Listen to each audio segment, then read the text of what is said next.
that's happening around them.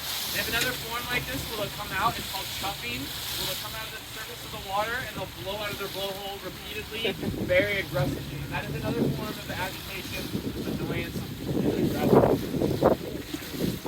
Now the last two forms of communication that these dolphins have, another one is echo sonar. So some of these dolphins can actually communicate up to, in some cases, 2 miles apart, but most cases a mile. But it also depends on what the bottom surface of the ground is. That bird that's flying over there. So that bird is that frigate bird that I was talking about. That bird is actually hunting next to these dolphins.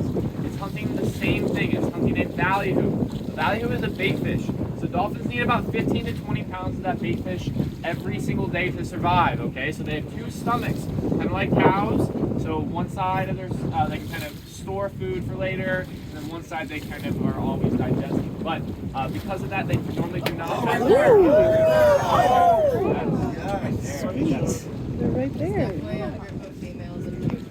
Yes. That's so cool. Now guys, these dolphins still do need fresh water, okay? So they are freshwater mammals. How do they get fresh water, you might ask, right? They get it through the eyes and organs of the bait fish that they are consuming. That is how they are processing it.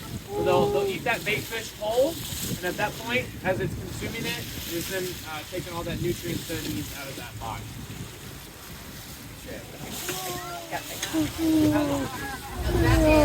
Oh yeah. So guys, the last form of communication that I'm going to talk to you guys about is it's called tactile. So very similar to like tattooing. These dolphins play very rough. It's very similar to like dogs. But what they will actually do is they will actually take their teeth and they will drag along each other and they will actually mark each other up.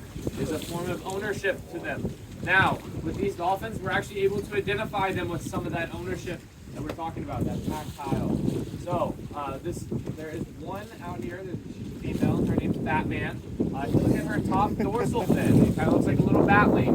That is how she got her name, but we thought she was a male for a